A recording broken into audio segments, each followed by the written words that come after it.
with the Portland Fire Bureau, who's the team lead also for medics that are assigned to the police rapid response team. As well, Police Captain Tony Pasador, last night's incident commander, is here to answer questions, any questions that may pertain specifically to last night's activity.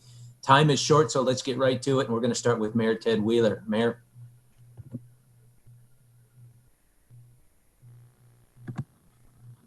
Good afternoon, all. Thank you for being here.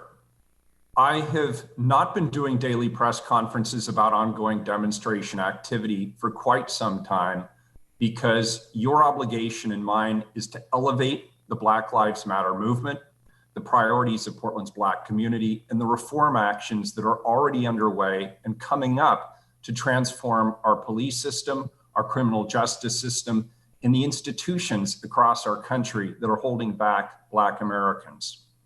But I'm compelled to address what happened just last night in our community, what we expect to happen over the next few nights, and the consequences. Last night, 200 to 300 people went to East Precinct intent on violence. The purpose was to attack the East Precinct facility and the people therein. When I say violence, I'm not talking about vandalism. I mean specifically the intent to commit violence against people. Exits were blocked. They were barricaded shut with cars and with 2x4s. Security cameras were disabled and accelerants were used to set and grow fires. The attack was immediate, it was intentional, and it was planned. It was intended to cause serious injury or death, and it very well could have. After the events I described above, CS gas was used. CS gas was authorized by every agency involved, and its use was consistent with the threshold Governor Brown, Commissioner Hardesty, and I previously established. When you commit arson with an accelerant in an attempt to burn down a building that is occupied by people that you have intentionally trapped inside, you are not demonstrating. You are attempting to commit murder. This is not the first time that people have tried to set fire to a city building with people intentionally trapped inside. Unfortunately, it's not even the second time. And by the way, this building is in a residential neighborhood attached directly to neighborhood homes. This can't be okay. Based on the briefing I received this morning from Chief Lovell, Superintendent Hampton, and Sheriff Reese, I believe that city staff could have died last night. I cannot and I will not tolerate that. This is not peaceful protest. This is not advocacy to advance reforms or transform any system. We are working on reform. We've taken significant actions and there's more on the way. And I'll continue to work with my colleagues and the community and folks in the Portland Police Bureau who are all committed to reform. This doesn't happen overnight, and it doesn't happen exclusively at the city level, and it doesn't happen without direct community engagement. I don't believe that Portlanders want to see public buildings burned or city employees murdered. I believe that Portlanders want to see their local, county, state, and federal representatives take bold and urgent action to reform the criminal justice system. And that is why tens of thousands of Portlanders have taken to the streets non-violently to push for and demand those changes. And the changes are coming. The Multnomah County Sheriff, the Oregon State Police, and the Portland Police Bureau are following the guidance that we all established to de-escalate and to only engage demonstrators when there is a clear danger to people. And they're going to continue to do that. And they're going to continue to make arrests. And we will push hard and continue to ask the courts to hold people accountable who are arrested having engaged in criminal activity that put lives at danger. We anticipate additional planned attacks on occupied public buildings over the next few days. I want to put a message out to the people of this city. If you are a non-violent demonstrator and you don't want to be part of intentional violence, please stay away from these areas. Our community must say that this violence is not Portland, that these actions do not reflect our values, and these crimes are distracting from reform, not advancing it. And they're keeping our police officers from responding to historic levels of violence in our community. Right now, Portland is experiencing record gun violence. In our police bureau, its leadership, its detectives, its frontline officers, its support staff need to be focused on responding to that, not on responding to arson at our own police precincts. I'll have more information about our comprehensive plan to address this spike in violence next week, and it will involve the public, it will involve our Office of Violence Prevention, and it will involve the work that is being done at the Portland Police Bureau. I have Chief Lovell and last night's incident commander with me today, and they can take questions so that everyone has a clear understanding of the facts. But I want to say this again. The conversation we are having right now today is not about reform. The conversation we are having today is keeping us from the important work of racial justice, equity, and comprehensive and thoughtful reform to the entirety of our criminal justice system. Thank you.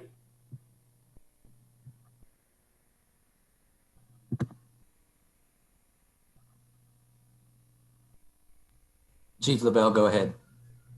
Thank you, Mayor. Thank you, Tim. As discussed by the mayor, last night's violence by rioters at our East Precinct was incomprehensible. We have people who are intentionally planning to go out and attack precincts, trap people inside, set fires to these buildings. All three precincts that we have here in Portland have been attacked. We've had nightly violence where officers get mortars thrown at them, rocks, commercial grade fireworks, and these senseless attempts to injure officers and destroy police facilities is irreprehensible, and it needs to stop. This is not about a movement. It's not about Black lives. It's not about racial justice. It's not about police reform. It's planned, coordinated attacks on police officers. And I feel that lives hang in the balance. When we're expending resources to go to these different arsons and attacks on the precincts, we're not able to give Portlanders the service that they need and expect. These attacks are really attacks on the community because it's depriving them of life safety services that the Portland Police Bureau needs to be able to provide. Today, I was at a community-led event and I listened to members of the Black community and family members talk about the uptick in violence and shooting and the impact it's having on that community. And we're wrestling with two very critical incidents going on in our community, the uptick in shootings and also these nightly planned attacks by rioters. So I'm calling on community members, elected leaders to let your voice be heard. Let people know that this needs to stop and that the Portland Police Bureau needs to get back to providing the valuable life-saving service that Portlanders expect. And I will pass it to Lieutenant Damon Simmons, Portland Fire.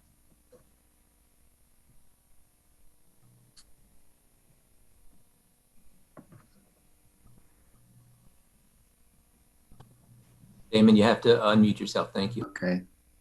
Am I unmuted now? Yep, you're good. Okay, thank you. My piece of this is very simple. It is critically important to me that people understand the seriousness of using fire as a weapon. It's completely unacceptable. The last fatal fire I was on, where I carried a young woman out of a house with the help of my colleagues, it was caused by someone using fire as a weapon and blocking an exit route. And so she was trapped and literally burned alive. And these things are not okay. It's not okay to do that. This is not a peaceful action. And, you know, furthermore, I would say that if you are in the area and you are looking the other way, or you're saying, hey, you know, any justification you can make, it's not accurate, it's not right, and you obviously haven't experienced someone in that state. I am 100% for the movement. I'm 100% for making things better for us as minorities. and making this city a better place. But this is not the way to get there. And hurting people and trying to trap people in buildings and burn them up it's just completely awful. And so this is my plea to you. If you are involved in this, please stop. If you are around someone who's involved in this, please ask them to stop. It can't happen like this. This is not where Portland should be. Thank you. Thank you for that, Lieutenant Simmons. Okay, we're going to open it up for questions. We're going to take just a few because, as I said, time is limited, hard out just before 2. Reporters with questions for the panelists, please use the raised hand icon and we'll call on you. And I'll start with, looks like Zane Sparling with the Portland Tribune. Zane, you have a question. And can you tell us who it's for? Hi, this is Zane Sparling with the Portland Tribune. Yes, I noticed Lieutenant Simmons, Police Chief Lovell, you guys were mentioning the movement, but I didn't hear you specifying what movement that was. I mean, are you talking about Black Lives Matter or something else? I'll take that. I'm talking about the Black Lives Matter movement. So I've been out with the firefighters supporting the movement. But like I said, I do not support violence. So yeah, to be very simple, I fully support Black Lives Matter movement. I support, social justice. I support improving policing in America. I support improving the way that government works in America and making it better for minorities. But the bottom line is, this is not the way to get there. Hurting people, intentionally setting things on fire with people inside them is not the way to get there.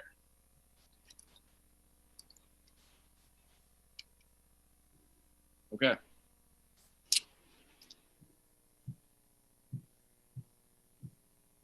Chuck, you're muted. The calls for racial justice that we've been hearing, the calls for police reform throughout Portland, that's been a loud, powerful voice. We are supportive of that at the Portland Police Bureau. We want to see and be part of a system that has fair and just outcomes for people.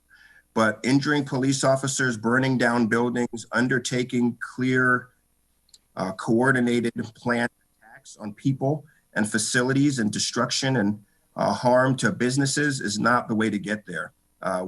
We're here to protect people. We're here to save lives and protect lives. And what's been going on here is just not acceptable. All right, thank you, Chief. Let's keep moving through the list of reporters. There are a lot of hands up. Right? Is it Gazaway from K2?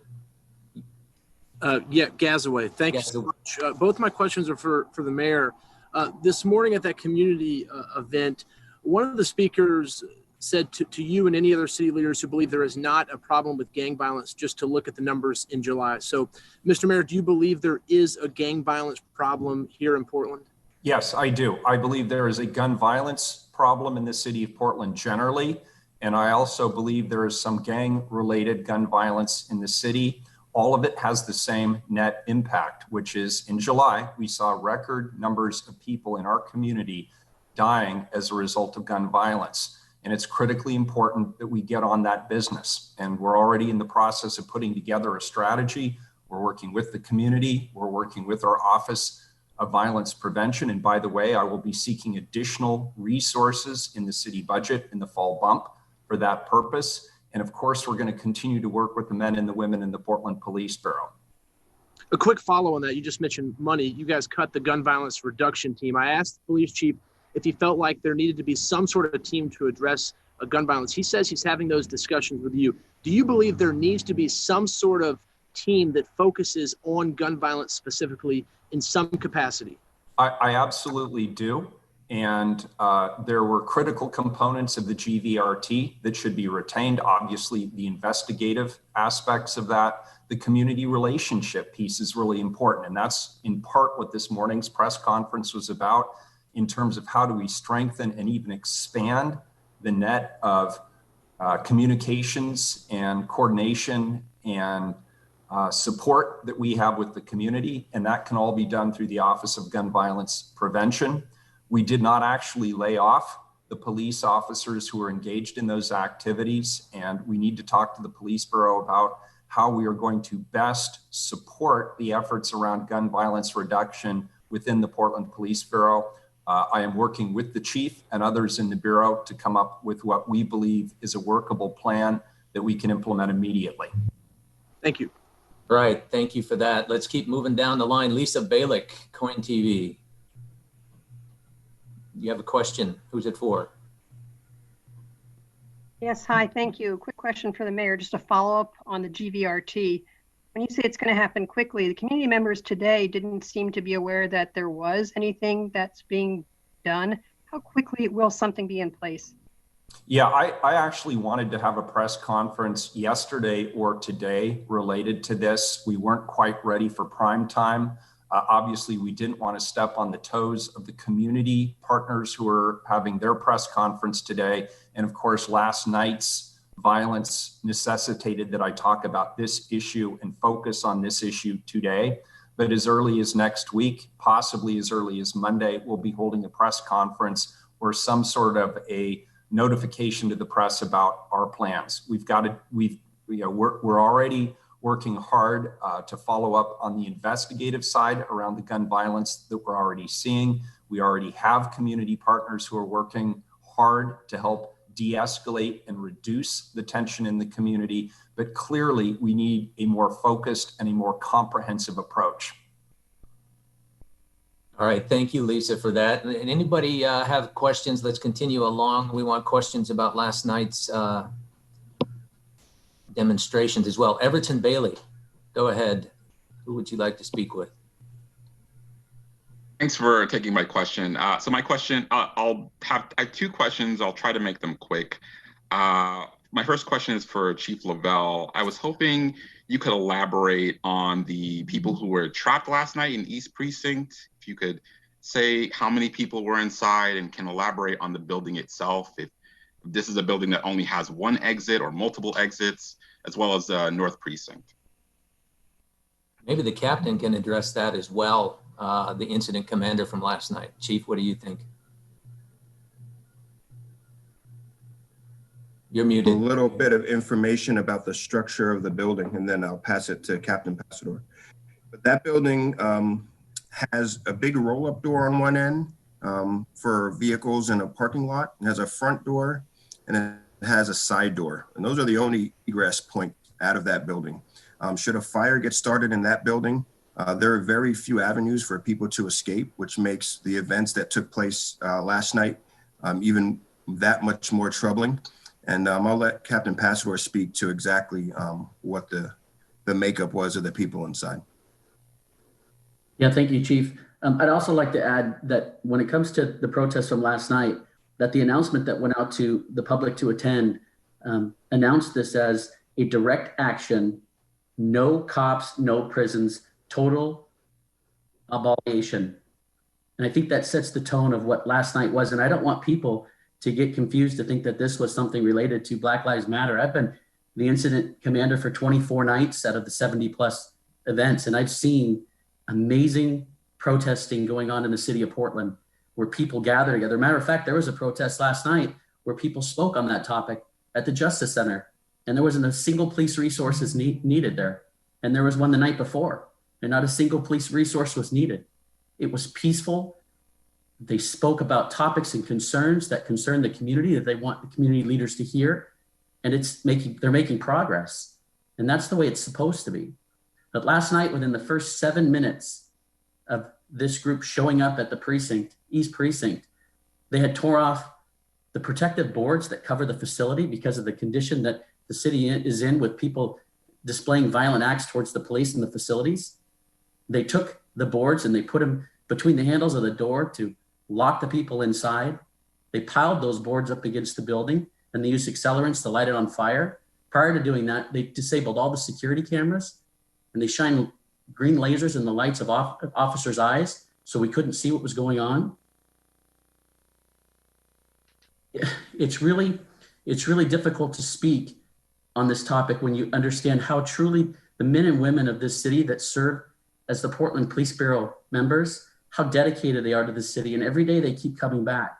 And in that building last night was well over 20 officers. There were civilian employees. And that building directly connects to housing, townhomes with citizens that are inside. And if that building burns, so do the townhomes that are connected to it. So last night there was well over, to answer your question, about 20 police officers stuck inside that building, as well as civilian employees, and then citizens of the city of Portland that live in the townhomes and houses. Thank you, Captain. And if I can have one quick follow-up. As you mentioned, some of these events are announced in advance. And so I was curious if you, Captain, or Chief Lovell, can elaborate on what the Police Bureau is doing during the daytime to try and de-escalate these the small groups that seem intent on having a different message during demonstrations. Chief, if it would be okay, I'd like to answer something along that question. I'd like people to remember that when we started out with this months ago, we had our demonstration liaison officers that stood at a fence line in downtown Portland that separated the community from the police. And I can think of no worse example of what policing should be in a community.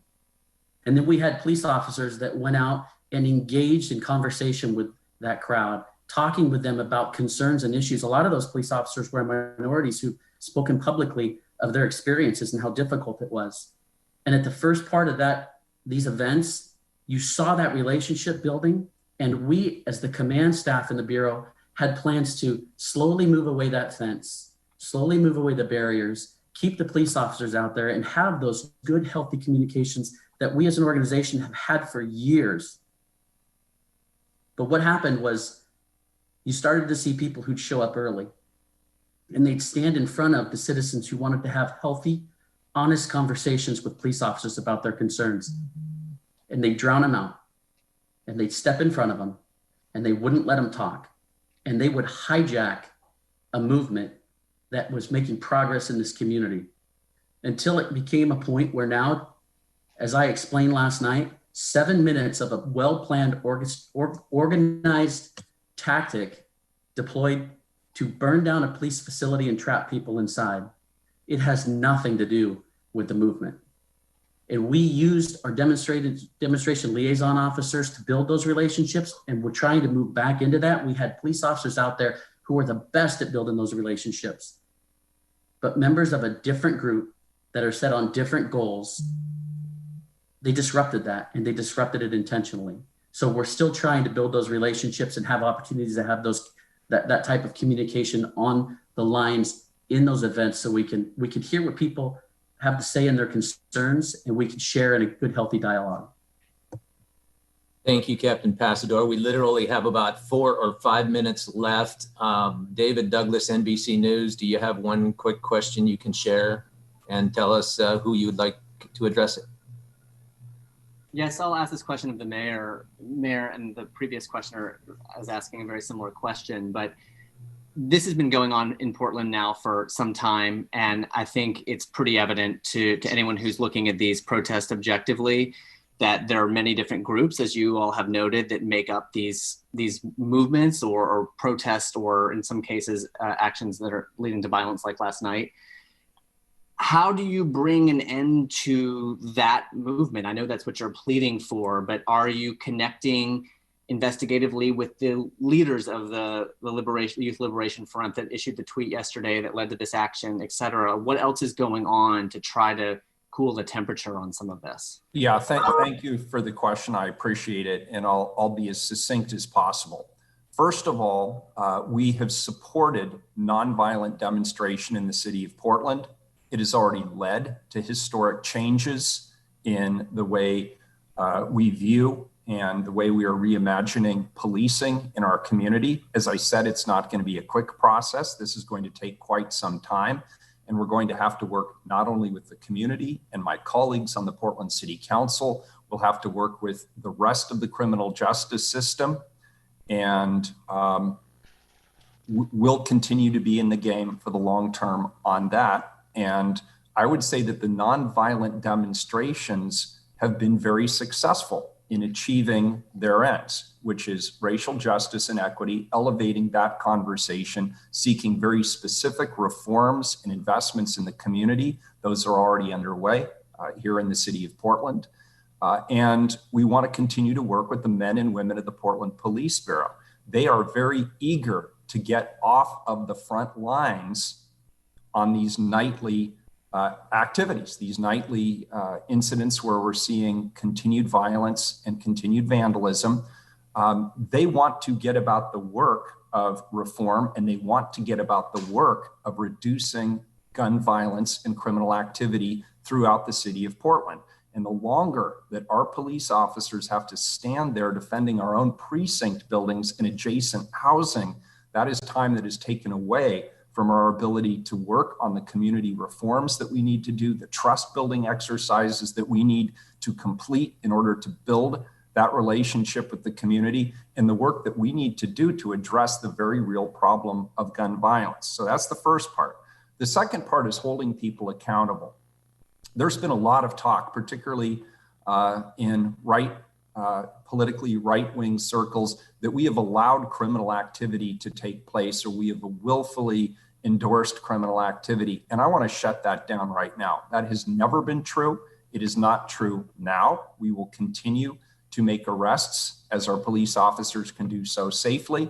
And I've also asked that we step up the accountability to ensure that people who are engaged in this really serious criminal activity, including potentially attempted murder, that these individuals are apprehended, and that we work with our other partners in the criminal justice system, whether it's at the district attorney's office or the courts, to hold these individuals accountable. And so I've asked the chief to do everything they can to step up those efforts while doing so safely. And by safely, I mean safely to protect those who are not engaged in those activities, and the men and women involved in law enforcement from different agencies who've come together to help support us. And I'm grateful for that. I have two other messages. The first is to Portlanders. If you do not view yourself as wanting to be associated with or be part of the kind of criminal activity we saw last night, I would ask you not to show up. And if you do show up, say something. When there were probably a small handful of people that looked to me on the live feed who were engaged in actually trying to barricade doors, block the exit to the parking garage, pulling the wood off the side of the building, lighting it on fire, pouring gasoline or whatever it was on it repeatedly. That was a relatively small handful, but to my eye, it looked like there were a couple of hundred people just standing around, saying nothing, not intervening, and in some cases, even cheering those activities on. If you are a nonviolent demonstrator and you are demonstrating for racial justice and equity and police reform, you don't want to be part of this. You don't want to show up. And last but not least, it is actually disturbing to me that there are people who are coming from out of town, even out of state, to witness these activities. This is not a tourist opportunity. This is not a spectacle to behold. This is criminal activity. It's serious. Lives are at stake. And I'm authorizing the Portland Police Bureau and our affiliated agencies at Multnomah County and the state of Oregon to do whatever is necessary to safely hold those individuals accountable who are engaged in criminal activity and bring these nightly activities to a close. One last point I want to make, and this is a political point, so it's a little out of field. Don't think for a moment that if you are participating in this activity, that you are not being a prop for the re-election campaign of Donald Trump, because you absolutely are. You are creating the B-roll film that will be used in ads nationally to help Donald Trump during his campaign. You don't want to be part of that, then don't show up.